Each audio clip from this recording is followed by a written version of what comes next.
Today's sponsor is Loot Crate. For less than $20 a month, Loot Crate gives the geek in you a special treat every month. Loot Crate's a subscription box service with $40 worth of geek, gamer, and pop culture gear, collectibles, apparel, comics, etc. delivered to your mailbox every month. This month, they're celebrating all the monsters you can fit in your pocket and the ones you need some crazy circle drawing skills to bring to the mortal realm. This month's crate features an exclusive collectible they told us is the most important object in pretty much the entire universe.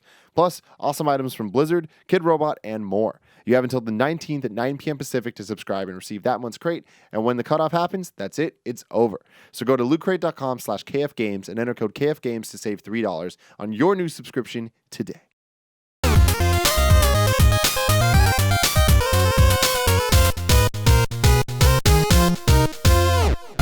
Topic 2, Metal Gear Solid 5. The Phantom Pain. Oh my god. So Greg, you got to play...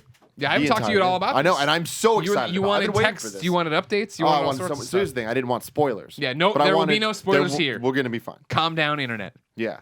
I mean, there'll be as many spoilers as there are when we talk about anything. Sure. Yeah. Which is everything. I don't want to say there's Let me tell you the ending. Yes, go for it. No, so I'm so excited about this game. I've been excited about this game forever. Right. And I'd say in the last month or two, I got really excited about this game as you started hearing more and more about being able to go play it and all that stuff. I was like, fuck, I want to do this. Yeah. And I have so many questions now. Sure. You've played it. You've beat it. Yes. So, okay. I've beaten it. I've beaten the main story. We've talked about this before. And then there's loose threads that come up. Okay. I have played the 2 missions that Konami has basically said are the end of the game and you can't talk about it. Or please don't talk about it. You know what I mean? Based on your NDA. I know for a fact, based on a montage you see, that there's a cutscene I haven't gotten yet with a character I want to get to. But it is not, in my mind at least, game ramifying at all. Like, it's not going to redefine what's happened. I've gotten the ending. My questions are answered as to what's happening in this game. Okay, and you were satisfied? Yeah, I mean, I don't think the story, like, that was the weird thing I keep talking about with this, right? Is the fact that Ground Zeroes didn't work for me because I didn't like the being dropped into like what I always call the shoebox, where you got dropped in and there was a million dudes and it didn't feel like it wasn't open. You couldn't run and hide. It was this weird melding of the Metal Gear we knew with these new mechanics that were meant for this open world game. And so when I went and got to play that preview event, that was when I was like, oh shit, like the mechanics work and are amazing in an open world where you can run and do this or come at a problem from any angle you want, right? Because in Ground Zeroes it felt like, well, shit, I have to go this way because there's a guy there and a guy there or whatever. Whereas this one, that people are on patrol and they move out and they're having conversations, you can move around a bit more freely. So I found it very interesting that what I was getting excited for with Phantom Pain leading into this review event was the gameplay. I wanted to go play. Like I say in the review and like I say after I played it the first time, right? It's Peace Walker 2. If you don't like Peace Walker, which was the concern we had talking to you, right? Is like, I don't know if you'll like this game because it is... Get out there, recruit people, float them back out, get resources, build mother base, do this, get ready for FOBs. All right, you got this, build the zoo, upgrade your emblems, get your GMP, you know what I mean? Like, that's what is like, I want to mainline, you know what I mean? That's what I want to go be a part of. And that all comes down to getting dropped into the world and doing the mission, getting the VIP, whatever, rescuing the hostage, taking out the bad guy. And so, like, I was stoked about that. So when I sat down and got to play it for 1 week straight, right? I'm out there and I'm doing the story missions because obviously they're advancing the story, giving you rewards. That's, moving everything. It's unlocking emblems. But I'm getting distracted by side missions. I'm going out. I'm trying to get everybody in my team to then bring them back and get them on Mother Base and have them be awesome. And so this story, like I keep saying, right, for me, and I don't know how much this is the fault of maybe having played it, having talked about it forever, having seen so many fan theories, having do it. This story for me felt fine. It wasn't bad, you know what I mean? But it wasn't Metal Gear. It wasn't like... That's my biggest worry about this, because for me, what I love about Metal Gear the most is the story and the wackiness. Yeah, it's wacky. The story's wacky. Don't get me wrong. Good. But just the overall, the mythos of it, and like kind of getting involved and caring about these characters and how ridiculous ways they link everything together. Right. And you're like, all right, cool. This character's there. What? Why? And that exists. Later. And that was my thing. And like what I talked about in the review, right? You roll credits on the main story. For me, it was 30 hours in, maybe 35 or whatever, right? And then you get to keep playing, and there's more stuff, and there's the real true ending and all that jazz or whatever that's up there later. And it's like, what I was excited for was tying up the individual character threads of like, oh, I want to know more about this, and why is that person there, and where, you know what I mean? Like trying to figure out those pieces. And the cutscene I'm talking about is very much one of those of like, I haven't seen that character that you just tease me with. Where is that? What do I have to go do to get that to come up? You know what I mean? Yeah. But all that said, it was just like never. There was no Sniper Wolf moment. You know what I mean? There was no sorrow moment. There was no like I can't, or like boss riding up the horse in Peace Walker, or riding on the horse up the mountainside in Peace Walker. Like there weren't those kind of moments, and it continues the track we've seen of deviating away from boss battles. Really, right? Like. This was something I was telling Colin about when he got back. He's like, how are the bosses? I'm like, they really aren't there. There really isn't a thing. You know what I mean? Like you get into situations that are like the Peace Walker, like you're in a cutscene, all of a sudden this giant thing comes up and it goes to be continued, ... So you have the chance to come back into the mission with the loadout you want and maybe a rocket launcher and maybe that. But for the most part, that's fighting tanks. That's this, that, or the other. Like the boss fights you get into, you're never into like the end situation. You're never into a Vulcan Raven situation. You know what I mean? Yeah, man. See, this is the thing that worries me so much is that all of the things that I was excited for, despite the things I wasn't excited for, sound like they're not there. And now, granted, it's like a lot of the other stuff that look, watching the game, all the Let's Plays I've seen you do, all of the trailers, all the stuff, it looks so good. Yeah. I'm just like, this looks fun to me. I want to play this. I want to enjoy it, even despite all that stuff. Yeah. But you saying it doesn't have the moments, like that's why MGS4 is my favorite one. It's not the best one, but it's my favorite because it has those moments. It has Act 4 Shadow Moses. That entire thing. Like, you know what I mean? Like that entire chapter is a moment, you know? Even in chapter 3 when you're on the motorcycle and it's just like, I'll never forget how cinematic that all felt. And every boss fight was like a moment. Right. Every boss fight in any Metal Gear is a moment. And for you to say this, like, this went from, all right, there's not moments to there's also not real boss fights. It's like, what? Yeah. This is a Metal Gear, you know? And the things I didn't like about Peace Walker, all the base stuff, I was always like, all right, well, I just don't need to do that. Yeah. You know, I could just go through the story. From moment one, though, they made it clear that this was going to be a different Metal Gear. Yeah. And even in the first trailers and stuff, it was open world. Yeah. We haven't seen that before. Right. You know, and they said this isn't the linear thing. This is more like a season of TV than it is a Very movie. much so, yeah. And I instantly didn't like that. I was like, oh, I want the movie. Yeah. Like, what I like about Metal Gear. But I is mean, that like, it's it's funny because this is like, I mean, we talk about it all the time, people who take criticism on the nose and just keep like, no, I'm doing what I want to do. And then we end up hating them, right? Or we're not, like Kojima clearly took influence from Metal Gear 4 where everybody's like, I'm watching this. This is watching a game. I'm not playing it. And like Peace Walker obviously was different, but still had long cutscenes. This game really doesn't. Like there are cutscenes, don't get me wrong. There is story given to you that way. I'm not saying it, but there isn't the giant narrative. There isn't like you're sitting there forever watching a cutscene. So how coherent is this game? In terms of story? Like, yeah, just like in terms of being able to play it and actually understand what's going on as you're doing. Because I remember like MGS2, I didn't understand it. I had to reflect, talk to people, read about it to really get it. MGS4 was a little bit more straightforward. MGS1 even had some things that I didn't get. But like, at least I understood. Sure. This happened and then this happened. You'll get the main beats here, no problem. I think, it might be one of those things of it does in a few ways test your, I've always felt, interestingly enough, with Peace Walker being my favorite Metal Gear game, I've always felt I'm the shakiest on the pre-Solid Snake story stuff. You know what I mean? In a way, like Big Boss 3 didn't connect with me. I wasn't a big 3 fan, right? So I had to catch up on a lot of ways of what was happening and do that when 4 was there and Eva's back and it's like, well, what happened again? And what the hell's the point? And like, why was Campbell introduced in Portal Ops but then blinked out of existence? What happened? So they're like when they really start drilling into like what's happened before and how this ties into 3 and whatever, and you're just like, all right, cool. And there's this, and they're talking about Zero again. I'm like, I remember Zero, right? Yeah, this, and like there's that little bit, but the main what's happening and why it's happening, you'll be able to wrap your head around, and you'll be like, this is some wacky shit. Cool. This is a weird thing to do. You know what I mean? Mm-hmm. And there's cool moments to it, but just not like the moments we just talked about. I don't mean to make it sound like you're watching these cutscenes and they're just like, man, this sure is weird, Big Boss. Like, I mean, there's fucking crazy characters and, crazy guns and all sorts of shit happens and they do things with the camera you're not expecting and da-da-da, don't get me wrong. But it's just like, I don't know how many times I'm going to look back and be like, well, this is a pivotal moment. And it's one of those weird things of like, we've talked about this before and it was in the reviews, obviously, is the fact that like, Big Boss really comes off as like a silent protagonist in this. Like Kiefer Sutherland's the voice, yes, but they don't use it all that often. It's Miller and it's Otacon in your ear talking to you as you land and do these missions, right?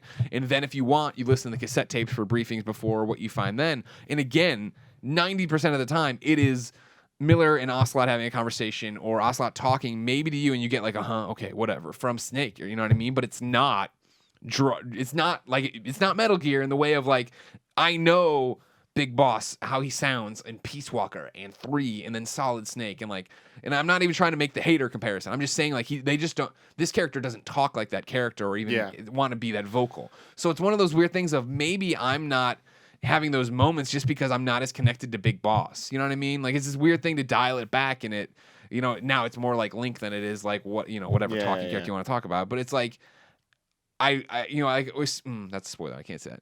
But you know, like I'm not connected to him in a way that maybe those moments don't make sense. Because there is this like one moment we can talk about later once you've played it or whatever that is like it's a moment. It is a moment. It's probably my moment of the game where something's happening and there's like, you know, that sad music and like this big thing happens for a character. You know what I mean? And it's like, that's cool, but it's still like, this all seems a little forced. You know what I mean? In terms of like why these people care about each other and this kind of thing. Sorry, I have to dance around that one. No, I mean, that's good, though.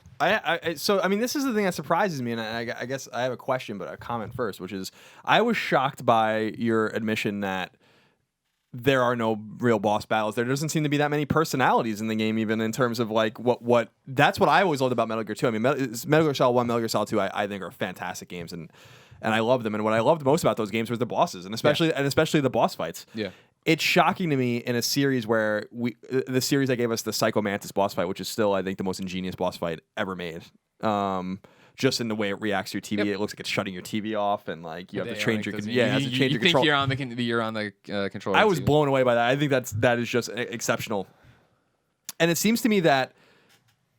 I guess my question is, why is Metal Gear Solid 5 so good then? Because it doesn't seem like a Metal Gear game, and I respect that, but I just want to say I agree with you. It seems like it was very reactionary the way they made this game based on the reaction to Metal Gear Solid 4, but it always seemed to me Metal Gear Solid 4 didn't sound that excessive compared to, I mean, it was, but compared to the long cutscenes that were in Metal Gear Solid and Metal Gear Solid 2, when these things happened, it was about the story and it was about these characters and it was about these fucking weird villains. Like, I mean, that's what even Metal Gear Solid 3, which you and I, neither of us really liked that game very much. I mean, that whole, the pain and all, or whatever, and all these characters, like that whole motif. They're memorable, right? Yeah, even though I'm not like, that's my favorite Metal Gear, I still remember that. I remember the end. So it's shocking. Like, what I was so excited about this was like, who are they going to either tap into? To bring back, or what are the new villains going to be? Yeah. Like, that was what I was so stoked about. And to hear that group of villains doesn't fucking exist is heartbreaking. I think you can see the through line of the evolution of where they're at now, and the fact that, I felt like personally, I found the bosses in 4 to be disappointing. Remember, they were the beauties or whatever, and there was the wolf, and there was this mantis they were all like inspired by things. They're making callbacks to what you remember, and it was like, oh, okay, cool. But in the end, you're just like women who then got augmented into these like robot-y, leathery creatures or whatever, right? Or I forget their whole story or whatever. Again, I love that shit. That's cool, but I don't remember them, right? I remember the one that was like Psycho Mantis, and I was like, man, I really wish I was fighting Psycho Mantis. Can we just do that? You know what I mean? I guess the one for me was the octopus. Laughing octopus. Oh, yeah. Was awesome because we never got to see the octopus fight in the first one. Sure.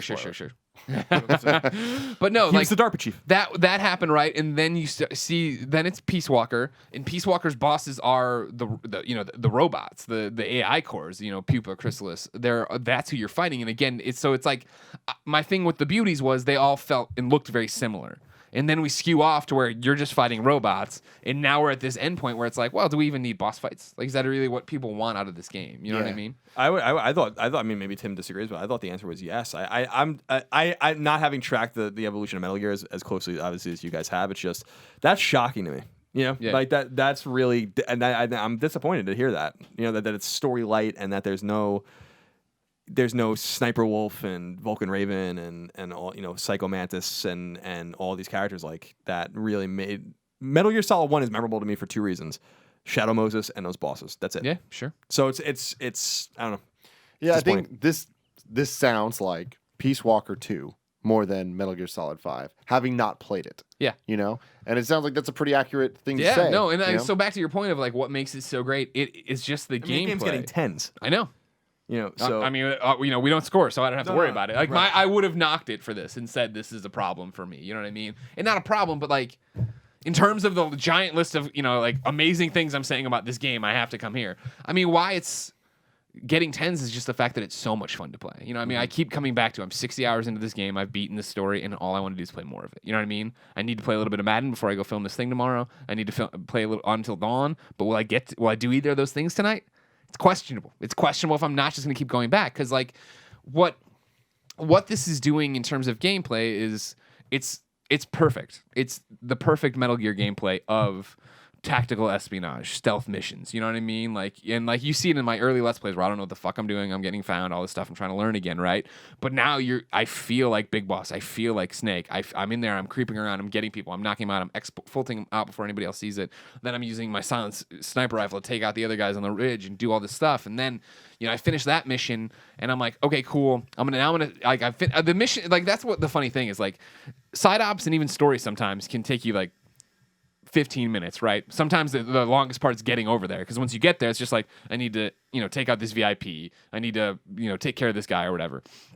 You get there, you can do that, but inevitably what happens is I'll get the person out, and then it's like, well, shit. Now I see those fuel resources over there. I'm 1,000 fuel resources away from getting a new R&D strut that'll get me closer to getting the infinite bandana, getting this cool ass armor that I can't talk about right now. You know what I mean? Like I'm so close to having the fucking final version of the tranq pistol that has the unlimited silencer. You know what I mean? Like there's all these hooks built in where I'm like, well, I'll go get that. Well, I got that. And I did scan, and that guy's an A+ in combat, and I'm really having trouble right now in combat ops getting my guys that I send out to get.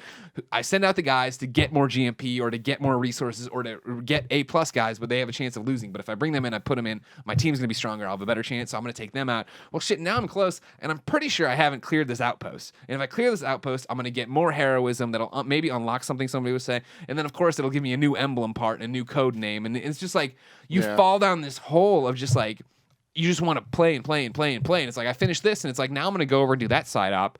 I'll drive instead of getting helicoptered. Okay, well, there's another outpost I haven't done anything. When they have all these resources, I should do that. Oh, shit. Do I have that bird? Do I need to? It's like, you know what I mean? Like, it's just like. That bird? Gotta catch them all. Exactly. And that's the whole thing is like, it's collectibles. Like we've talked about in other games that we love so much, right? Like, but it sounds like this has that hook of collectibles that do something. Yeah, exactly. Totally. Like that. And that's the whole thing of like, knowing how far or how close I should say you are to something, knowing how close I am to that pistol makes me say, well, fuck, I just got to get in there and bite down. And once I get the R&D team up, that's one of my big problems right now, right? Like my R&D team, I have as many as I can have, so I have to like find better R&D people and then get rid of the old R&D people, or expand it and bring in just more R&D. You know what I mean? Like there's all these little things, and it's like I'm right there on so many things, and I'm not even right there. Probably another 10. I mean, I didn't even like to think about how long it's gonna be till I max out Mother Base. Because, like, these struts aren't cheap anymore. You know what I mean? Like, I'm 3 of 4 on every one of them. So getting that fourth one is like, fuck, you know what I mean? But it's like, I want to do it, and I'm going to do it. And when I get tired of just taking out the outpost side ops, then I go do a main op, and I'm going to try to S-rank it. And if I've S-ranked, if this is too tough to S-rank, then I'm going to go back and do one of the other ones that I've already S-ranked, but I didn't get all the mission tasks on. Because in a brilliant move that I thought this was going to be the other way, like, everything has a number of mission tasks, and they're like fun little like whatever, like okay, you're Fultoning this guy out, Fulton him out from the second floor of the building through the hole in the roof, right? That's one of them. And then it's like, take this guy out from 100 meters or whatever like that. And so once you do it on any of the playthroughs, right, that box is checked. You have to worry about it. So even on like the toughest ones of like, take out this boss in quotes, right, without, and only do it this way, like you can do it and just focus on that. You don't have, I thought I was gonna have to try to do them all in one perfect run or whatever, and you don't have to S rank it for that. You just have, and it's like, yeah, great. There's all these little mini challenges, let alone the fact that now that it's beaten, the final missions here are harder versions of the original missions that are now like, okay, cool. You're unleashed on this mission you've done already or done a million times probably if you're trying to get everything right, but you get dropped with no equipment. You have to procure everything on site and take out these 3 communication arrays. Figure it out. Like, how do you want to do that? You know what I mean? Or you have to do this one in perfect stealth, no reflex mode, nobody can see you, da-da-da-da. Like, they're taking the things you already liked and now, twisting them just a little bit where it's new and fresh again. It seems like they just took, Kojima and his studio just took a lot of influence from just Western role-playing games. It sounds like, that's the thing, is that it sounds like a fun game. It sounds like a great game, a game I certainly want to play. It doesn't sound like a Metal Gear game. And I really do wonder how that's going to resonate with people. I'm super curious about that. Yeah. Not even being that big of a Metal Gear fan at all. I'm being totally lapsed in terms of even being caught up in the story, because I'm not. that's just shocking to me because if I was going to go into that game, my expectation would be like story, characters, story, characters, story, characters. And the gameplay better be good, but that's not what I'm worried about. And it seems like they went in a totally different direction, opposite direction. And that was the thing about, like, for me, I remember playing Ground Zeroes, and again, it just didn't click with me. But what I loved about Ground Zeroes was the story. That all of a sudden Chico and Paz were there, and I'm like, being a Peace Walker fanboy, I thought, I was like, oh man, I didn't even think you'd ever really talk about these people again, let alone just introduce them and be like, if you don't know who these are, fuck you. And I'm like, okay, great, you know what I mean? And like, you jump in here, right, and it's Miller and it's Ocelot, and then they add in, obviously, some of the characters you've seen or done whatever with, and it's like, okay, cool, like, that's cool. And then there's one dude who's just like dropped in towards the end, and then he turns out to be this like crucial character. It's just like, it's a weird thing to just drop. Oh, okay, the story part's over. You know what I mean? Like, okay, whatever. You know what I mean? Like, it's an interesting thing, and yeah, I don't know. Like, I think what's interesting for the difference here, not between us because you haven't played it, but what you're saying is it doesn't sound like a Metal Gear to you. Is that I've been there for the steps. It doesn't feel like it's not a Metal Gear to me because I've seen them break off. You know what I mean? Break off since 4. And I think in a lot of ways, like being a Metal Gear Classic fan and wanting that, I think this might be the right call for what more people want. Sure. You know, I feel like I am in the minority of this, and like there's a bunch of me out there, but it's still the minority compared to what people want. This gameplay sounds like what people like nowadays. What's fascinating to me is that even with this, you know, Metal Gear is a story game, right? Big Boss, Solid Snake, Les Enfants Terribles. We know all this stuff, right? And the fact that this game is so expansive and so big, and the fact that it was 30 hours when I beat the story quotes, and then another 10, 20. And then granted, this is me fucking around a bit too, right? Where I got the real ending and stuff. Like, I really, really, really wonder how many people are going to get there on their own and not just YouTube it and not just figure it out. Or, you know, obviously people are spoiling it already. You're seeing it shouted out in different places. Our Let's Plays, people are in the comments shouting it out. I'm deleting them the best I can. But you know what I mean? Like, how do they know? The game's already leaked, of course. Oh, okay. Yeah. And there's like a strategy guide out that's like BSing about stuff. This is the problem too, is it's totally one of those things right now where it's just like shotgun fodder. Where like people are yelling at me. You were asking me today, did we spoil something in the review? And I'm like, no. But it's like at one point I used past tense on a word. So everyone jumped on that. And they're like, you're spoiling the game. And I'm like, no, that's just me talking. That's not what everyone has all these fan theories now and all this like people in the comments saying they're spoiling it, right? And now they're like trying to draw lines to what I've said in my other stuff to say that's a spoiler. And it's like, oh, whatever. That's some conspiracy theory shit. Let me ask you this last question before we move on. Okay. If Liquid and Ocelot and these guys were kind of the antagonists in the games that I played, yeah, then who is the antagonist? Skullface. He was introduced in Ground Zeroes. And who is he? He's a bad dude, and you'll find out in this game. That was the thing. Is Ground Zeroes? And he's not interesting. He's interesting enough. I enjoy. I liked what his evil plan was, right? Like what his thing was set out. It's different. It's interesting. It's like, oh, that's it's a wacky thing to do, but it's like, that's interesting. Yeah, okay, cool. But it's really one of those things. And again, I keep talking about this is the fact that like we're given the NDA, sign it, which is totally normal for any review, right? We do it all the time, and when we get the games early, like by accepting this, you won't post your review before this, and you won't talk about such. And they were like, all right, this number and this number missions are like the end, so you can't talk about that. You know, like, don't ruin that, please. Yeah. Don't ruin the fucking game. And they're like, of course not. But then, so I'm going, and I do this one mission. I'm like, oh, okay, that was cool. I'm gonna run around shooting something, like not spoiling anything, right? And then I get to this other part, and then it ends, and I'm like, all this stuff happens, and it's boom, and then it's like the credits roll, and I was like, oh, like I'm privileged enough because of the way this review event's set up that I know where the real ending is. I didn't realize right now where I was in the story, this was going to end here. You know what I mean? It's like a Castlevania Symphony of the Night thing. It didn't feel like we had a build that was like natural, like like yeah. Just, oh, the microwave.